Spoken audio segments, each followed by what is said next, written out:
नमस्ते दोस्तों। इस वीडियो में हम जानकारी लेंगे सोरायसिस के बारे में। पहले जान लेते हैं कि क्या है सोरायसिस, इसमें क्या क्या सिम्टम्स आपको दिखाई देते हैं।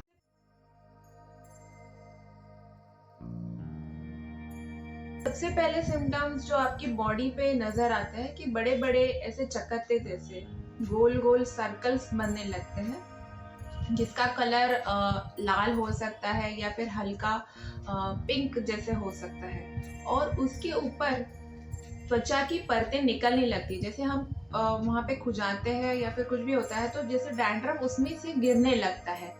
इसमें बहुत ज़्यादा इचिंग होता है और अगर ज़्यादा आप खुजाते हो तो उससे ब्लीडिंग भी होने की संभावना रहती है। ये बॉडी के किसी भी पार्ट पे हो सकता है, किसी को हाथ में होता है, किसी को पैर में हो सकता है, पीठ पे हो सकता है, चेस्ट पे हो सकता है, किसी भी पार्ट पे हो सकता है। जनरली ये फेस पे नहीं होता है, चेहरा इस पे बच जाता है। बहुत ही अगर आपको सोरायसिस बढ़ जाएगा, इतना हद से ज़्यादा बढ़ जाएगा, तो ही लास्ट में ये फेस पे होता है। स्टार्टिंग अगर आपकी स्काल्प में से भी हो सकती है, आपको बहुत ज़्यादा डैंड्रफ हो रहा है, बहुत दिन से ठीक नहीं हो रहा है, कहीं महीने से आप सारे एंटी डैंड्रफ शैम्पू यूज़ कर रहे हो, बहुत सारी कुछ ट्रीटमेंट ले रहे हो, फिर भी वो ठीक नहीं हो रहा है, तो दैट इज़ नॉट डैंड्रफ, वो स्काल्प सोरियासिस है। तो मेन लक्षण तो ऐसे है कि त्वचा पे सर्कल्स जैसे चकत्ते पैदा होना जिसका रंग लाल है या गुलाबी रंग है, और उसमें से डैंड्रफ गिरना, खुजली आना और कभी कभी वहां से कुछ सिक्रीशन जैसे पानी जैसा स्त्राव होना या फिर ब्लड आना, ऐसे सारे सिम्टम्स उसमें नजर आते हैं। और इसके कॉजेस, इसके कारण क्या है? बहुत बार ये जेनेटिकली देखा जाता है कि आपके घर में किसी को ये हो सकता है, आपकी मम्मी है, डैडी है या फिर कोई भी फैमिली रिलेशन में किसी को है, तो जेनेटिकली ये आपके इसमें ट्रांसफर हो सकता है।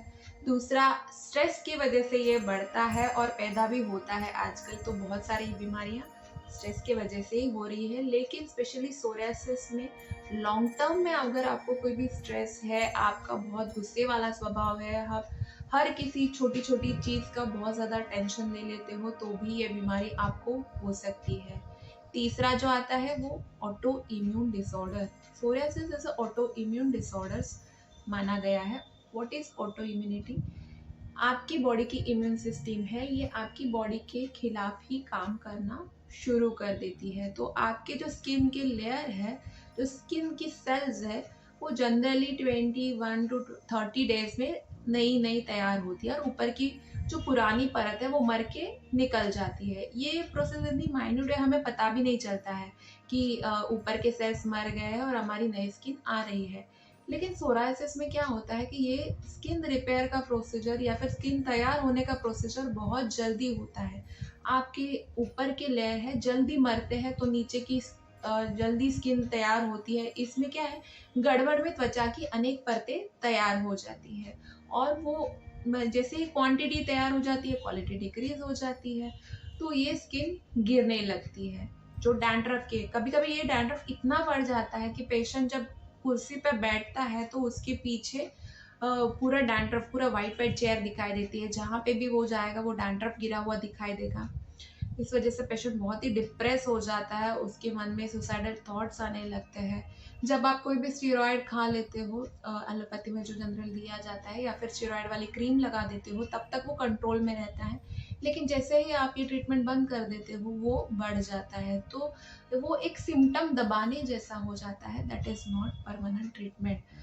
तो आयुर्वेद में इसका क्या इलाज?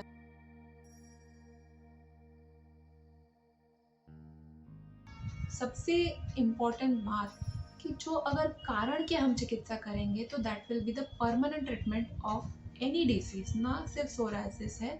ये बहुत सारे ऐसे बीमारियां हैं जिसमें हम अगर कारण की चिकित्सा करेंगे, कारण की ट्रीटमेंट करेंगे, तो वो बीमारी अपने आप ठीक हो जानी है, ना कि हम उसके सिम्टम्स के ऊपर ध्यान दें। तो सोरायसिस क्यों होता है? आयुर्वेद के अनुसार वात, पित्त और कफ, ये तीनों दोष हद से ज़्यादा बढ़ जाते हैं, तो ये त्रिदोषज माना गया है। कई बार इसमें दो दोषों का भी आधिक्य देखा गया है, किसी में वायु और कफ का आधिक्य होता है, किसी में वायु और पित्त दोष का आधिक्य होता है। तो हमें ये दोष बढ़े क्यों हैं, उस हिसाब से उनकी ट्रीटमेंट करनी पड़ती है। सबसे महत्वपूर्ण कारण जो है वो है आहार, विरुद्ध आहार। आयुर्वेद के अनुसार बहुत सारे ऐसे फूड कॉम्बिनेशन हैं वो गलत बताए गए हैं और डेली लाइफ में बहुत सारे लोग वो रेगुलर बेसिस पे कंज्यूम करते हैं। तो दूध के साथ कोई भी नमक वाली चीज़ ले लेना कॉमनली देखा जाता है। जैसे हम नाश्ते के साथ दूध लेना, ये बहुत सारे लोग लेते हैं। सबको स्किन का प्रॉब्लम नहीं होता है, लेकिन मोस्ट कॉमनली ये देखा गया है कि दूध के साथ अगर कोई भी आप नमक वाली चीज़ लेते हो, दूध के साथ कोई भी नॉनवेज प्रोडक्ट आप खाते हो, जैसे मछली है हाँ, या फिर चिकन में भी हम यूज़ करते हैं, दूध के साथ किसी भी फ्रूट का यूज़ करना है, वो भी जैसे फ्रूट सलाद बहुत कॉमनली खाया जाता है। और खाने के बाद हम आइसक्रीम खा लेते हैं। तो ये सारी चीज़ें हैं ना रॉन्ग फूड कॉम्बिनेशंस में आती है, जिससे शरीर में विषैले पदार्थ निर्माण होते हैं। ये ऐसा नहीं कि आज मैंने खा लिया और कल मैं मर गई, और लॉन्ग टर्म में ये शरीर में जमा होते हैं। उस वजह से बहुत सारे स्किन प्रॉब्लम है, डायबिटीज़ है, वज़न बढ़ना है, ऐसे दमा, अस्थमा ऐसे प्रॉब्लम आपको हो सकते हैं।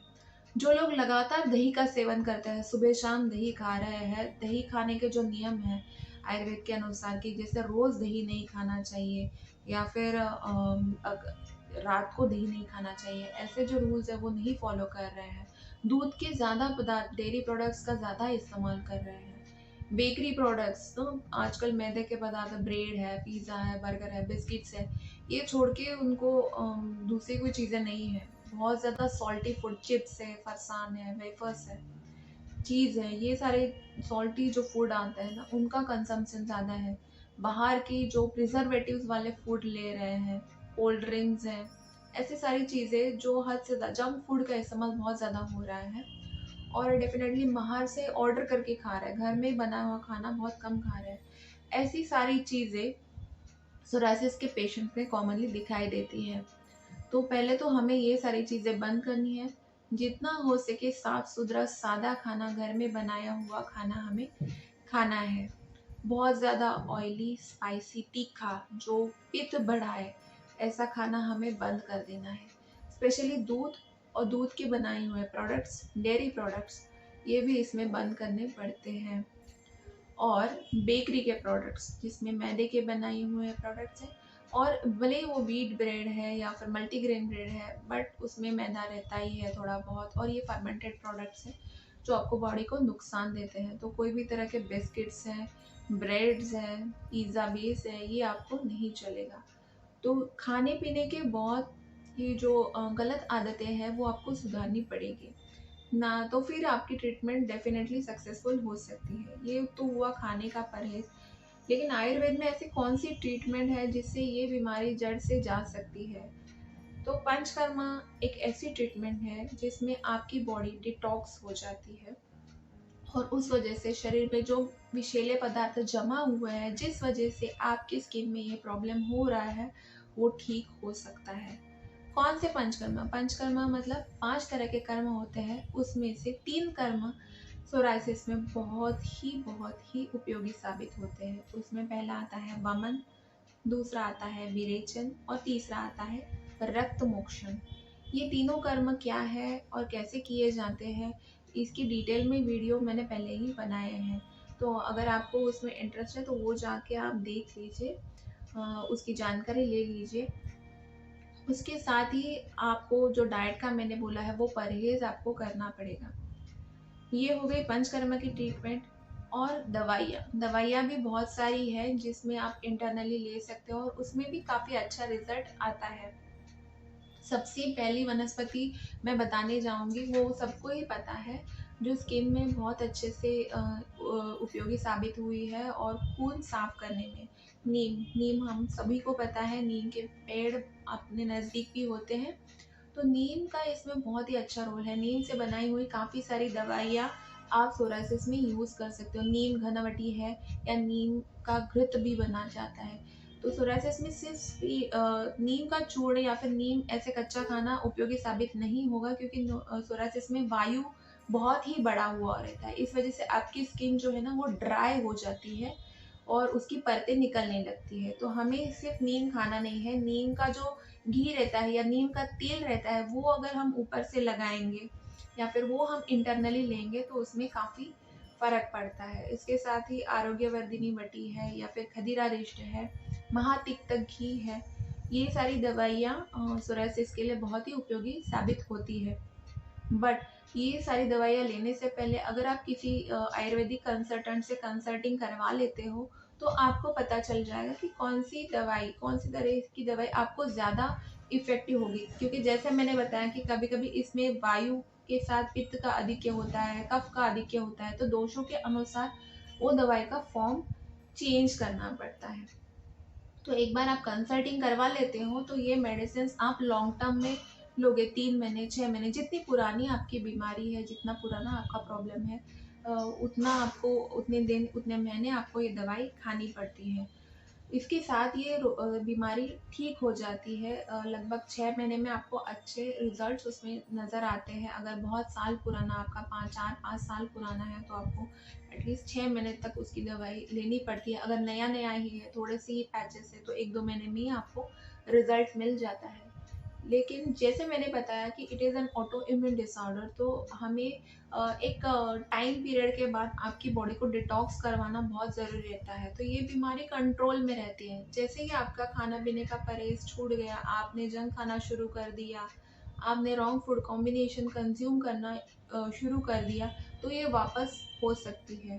तो दवाइयों के साथ और साल में एक बार अगर आप पंचकर्म करवाते हो, तो आपकी ये बीमारी कंट्रोल में रहती है और इस दवाई के या पंचकर्म के कोई साइड इफ़ेक्ट्स नहीं है। इससे आपकी बॉडी का सर्विसिंग ही होता है, उसकी क्वालिटी सुधर जाती है। तो भले ही आपको ये सोरायसिस ना हो, फिर भी आप एक हेल्दी लाइफ के लिए भी panchakarma as a detox procedure आप करवा सकते हो। उसके लिए बीमार पड़ने की ज़रूरत नहीं है।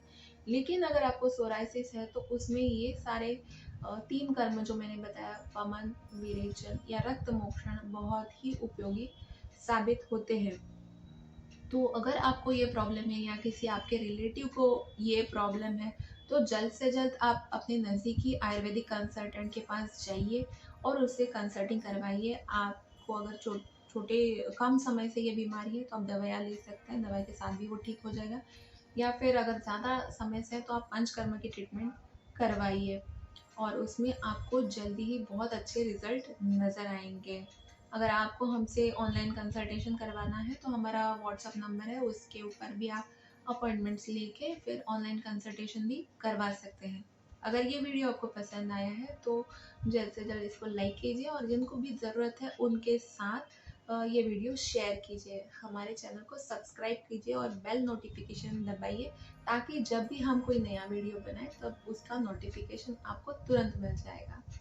अब तक के लिए इतना ही। नमस्ते।